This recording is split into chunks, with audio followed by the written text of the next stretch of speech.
28 अगस्त 1963। जब ट्विटर और फेसबुक कुछ भी नहीं था, तब क्यों 2.5 लाख से भी ज्यादा लोग मार्टिन ल्यूथर किंग जूनियर को सुनने के लिए लिंकन मेमोरियल वाशिंगटन डीसी पहुंचे। आज कई टेक कंपनीज होने के बावजूद भी क्यों लोग एप्पल की महंगी प्रोडक्ट्स खरीदने के लिए कई घंटों तक लाइन में खड़े रहते हैं। इतने सारे पॉलिटिकल लीडर्स होने के बाद भी क्यों हम Mahatma Gandhi, Abraham Lincoln, Nelson Mandela और मार्टिन ल्यूथर किंग जूनियर को ही ज्यादा याद करते हैं। क्यों राइट ब्रदर्स ही सबसे पहले एरोप्लेन बना पाए, जबकि दूसरे और भी कई लोग फ्लाइंग मशीन बनाने में लगे हुए थे। मतलब कैसे कुछ लोग ऐसा काम कर जाते हैं जिसे पूरी दुनिया सालों तक याद रखती है। ये सारे सवालों के जवाब छुपे हैं एक बहुत ही कमाल की बुक स्टार्ट विथ वाई के अंदर। और आज मैं इसी बुक में से मैंने सीखी सभी इंटरेस्टिंग बातों को आपके साथ डीपली शेयर करूंगा। आज स्कूल और कॉलेजेस में टीचर्स एंड प्रोफेसर्स स्टूडेंट को हजारों बार कहते हैं कि रीडिंग की हैबिट बिल्ड करो, लेकिन फिर भी आप में से ज्यादातर लोगों को बुक्स पढ़ने में कोई भी दिलचस्पी नहीं होती होगी। पर जब वही काम आपको कोई बिजनेसमैन या इन्फ्लुएंसर सजेस्ट करे तो उस काम को आप बहुत ही क्यूरियसली स्टार्ट कर देते हो। तो क्या कभी आपने नोटिस किया कि वो काम तो सेम ही था, लेकिन क्यों आपके टीचर्स सालों तक आपको कन्विंस करने के बाद भी आपको रीडिंग के लिए इंस्पायर नहीं कर पाए, और किसी मेंटर ने सिर्फ एक ही दिन में आपको बुक्स के लिए इंस्पायर कर दिया? तो उसका रीजन है द गोल्डन सर्कल। आपके टीचर ने हर वक्त आपको यही बताया होगा कि क्या करना है, मतलब ये बुक रीड करो, वो रीड करो, एटसेट्रा। कभी कभार आपको ये भी बताया होगा कि कैसे रीडिंग करना है, लेकिन उन्होंने कभी आपको ये नहीं बताया होगा कि रीडिंग करना क्यों है। यानी कि आपके टीचर वर्ड से शुरुआत करके आउटसाइड से इनसाइड कम्युनिकेट करते थे, जबकि वो मेंटर वाई से स्टार्ट करके इनसाइड से आउटसाइड कम्युनिकेट करते हैं।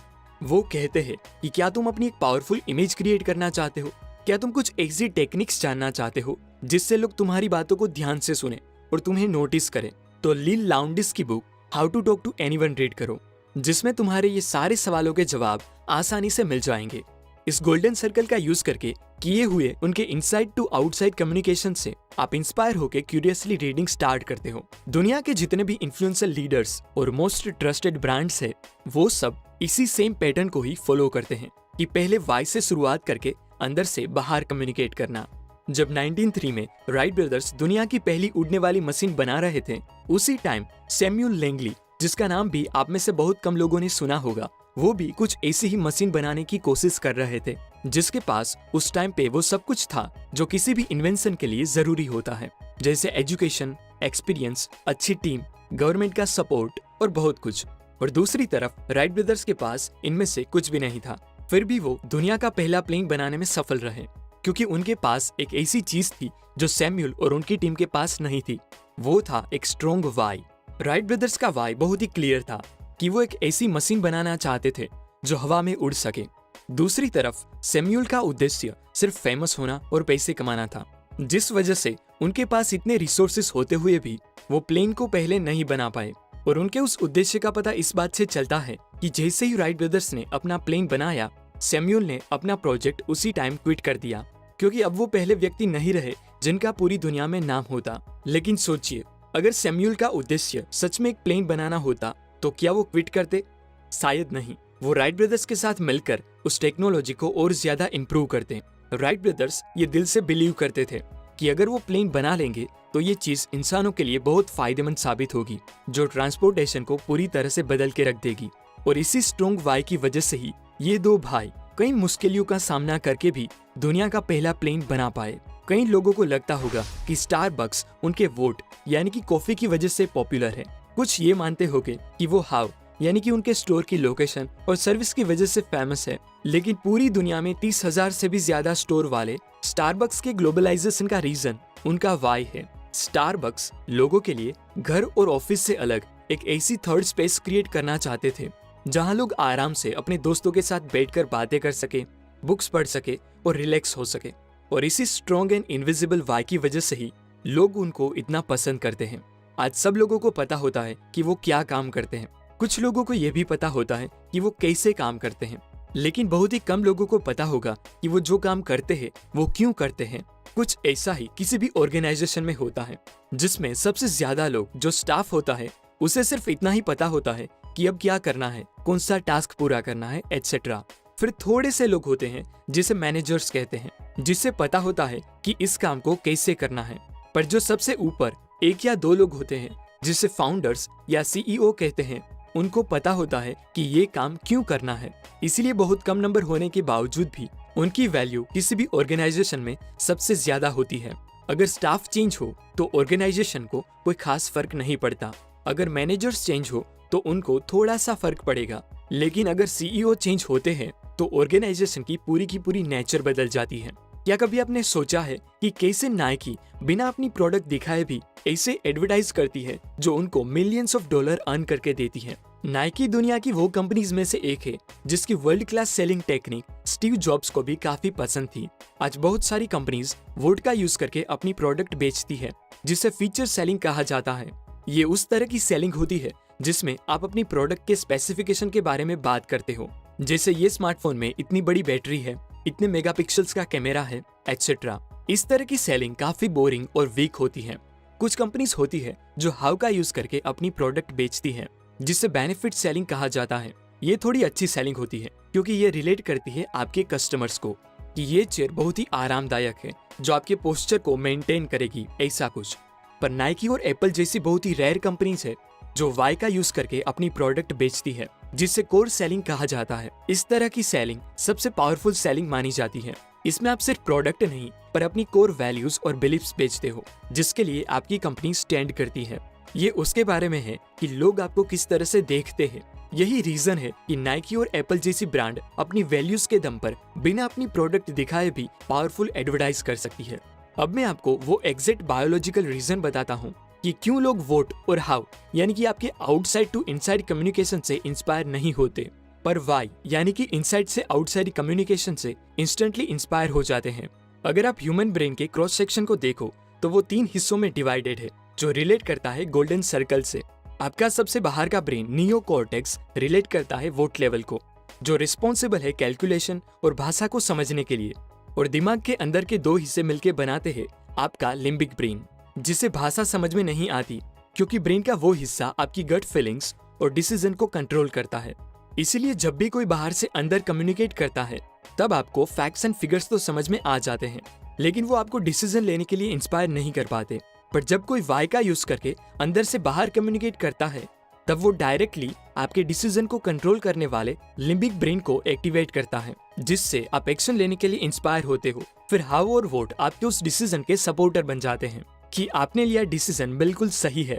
न्यूरो साइंटिस्ट रिचर्ड रेस्टक कहते हैं कि फैक्ट्स एंड फिगर्स के आधार पर लिए गए डिसीजन ज्यादातर लोअर क्वालिटी के और कंफ्यूजिंग होते हैं, पर गट डिसीजन फास्ट, हायर क्वालिटी के और हमेशा सही होते हैं।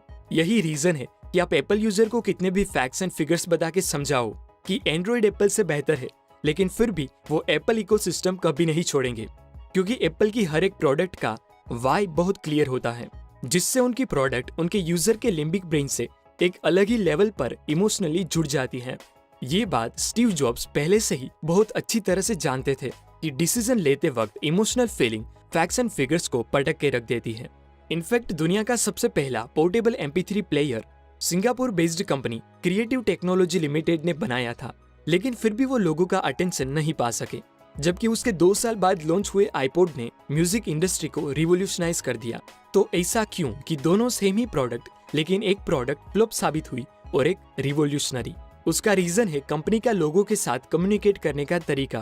क्रिएटिव टेक्नोलॉजी ने अपने डिवाइस को 5GB पोर्टेबल MP3 प्लेयर यानी कि वोट से शुरुआत करके लॉन्च किया और वाई तक वो पहुंच ही नहीं पाए। जबकि एप्पल ने कहा कि अगर आप 1000 सॉन्ग्स को अपनी जेब में रख के घूमना चाहते हो तो आईपॉड आपके लिए है, क्योंकि एप्पल जानता है कि जब कोई इंसान एक बार इंस्पायर हो जाए तो उसे फर्दर कन्विंस करने के लिए फैक्ट्स बताने की जरूरत नहीं पड़ती। एक्चुअल में ह्यूमन बिहेवियर को 2 तरीके से इन्फ्लुएंस किया जा सकता है, एक मैनिपुलेशन और दूसरा इंस्पिरेशन। 2004 में जब मोटोरोला ने अपना brand new flip phone Razr launch किया तो उसे प्राइम मिनिस्टर, हॉलीवुड सेलिब्रिटीज और दूसरे कई लोगों ने खरीदा, जिससे सिर्फ 2 साल में ही रेजर के 50 मिलियन से भी ज्यादा यूनिट बिक गए, जो किसी भी कंपनी के लिए बहुत बड़ी सक्सेस होती है। पर अगले कुछ सालों में ही जब उनके कॉम्पिटिटर्स ने रेजर से अच्छे फीचर वाले फोन लॉन्च किए तब मोटोरोला की चमक फीकी पड़ गई। तो सवाल ये है कि इतनी बड़ी सक्सेस के बावजूद भी ऐसा क्यों हुआ कि कस्टमर्स मोटोरोला को छोड़कर जाने लगे? तो उसका रीजन है मोटोरोला ने लोगों को इंस्पायर करने की बजाय मैनिपुलेट किया था। मैनिपुलेशन कई तरह के हो सकते हैं, जैसे कि प्राइस कम करना, सिर्फ फीचर के दम पर प्रोडक्ट बेचना, डिस्काउंट देना, लिमिटेड टाइम ऑफर करना, ये सब मैनिपुलेशन माना जाता है, जिससे थोड़े टाइम के लिए आपकी सेल्स तो इंक्रीज हो जाती है, पर इनसे लॉयल कस्टमर्स नहीं बनते। लॉयल कस्टमर्स वो होते हैं जो मुश्किल झेल कर भी आपकी प्रोडक्ट की प्रीमियम प्राइस देने को तैयार हो जाए। उनको आपके कॉम्पिटिटर से कोई फर्क नहीं पड़ता, फिर भले ही वो आपके जैसी सेम प्रोडक्ट ही सस्ते में बेचे, तो भी आपके लॉयल कस्टमर्स उनसे नहीं खरीदेंगे, क्योंकि वो आपकी कोर वैल्यूज और आपके बिजनेस करने के रीजन में बिलीव करते हैं।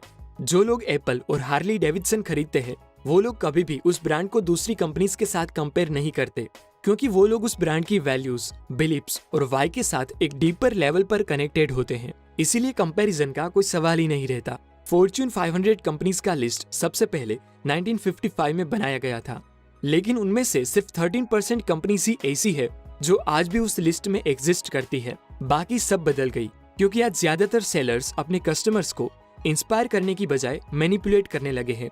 उनको डिस्काउंट और कम प्राइस पर अपनी प्रोडक्ट बेचने की कोशिश करते हैं, लेकिन वो ये नहीं जानते कि अगर आपके कस्टमर्स को एक बार डिस्काउंट और कम प्राइस पर चीजें खरीदने की आदत पड़ गई, तो वो कभी भी आपकी प्रोडक्ट को फुल प्राइस पर नहीं खरीदेंगे।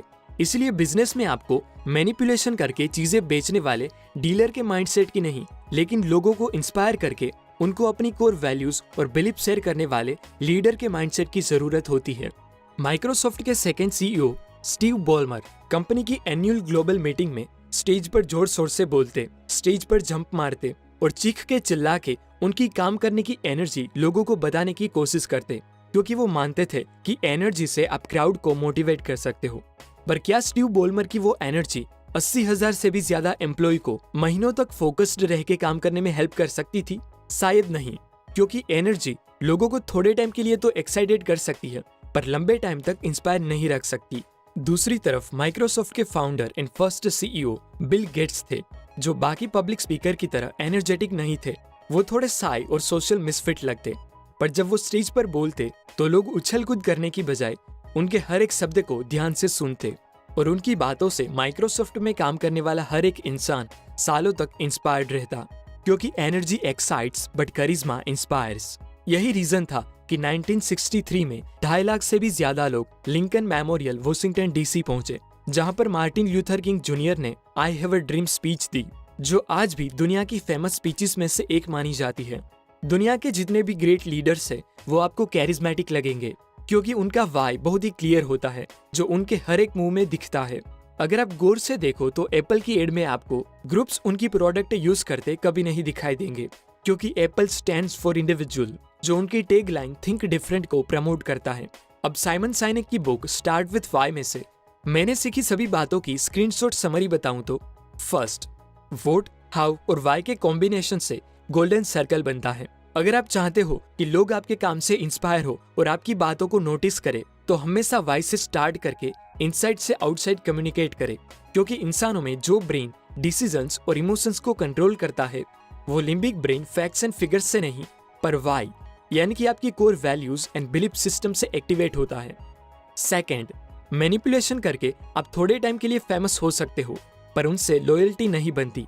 इसीलिए लोगों को मैनिपुलेट करने की बजाय उन्हें इंस्पायर करें, क्योंकि जब कोई इंसान इंस्पायर हो जाए तो उसे फर्दर कन्विंस करने के लिए फैक्ट्स बताने की जरूरत नहीं पड़ती। And third is energy excites but charisma inspires. मैं चाहता हूं कि आप इस बुक के प्रिंसिपल्स को याद रखने की बजाय इसे फील करो। इसीलिए पैसे आपके लिए दुनिया की सबसे बड़ी टेक कंपनी की 1997 की एड, जिसमें उनका वाई बहुत ही क्लियर दिखता है। धन्यवाद।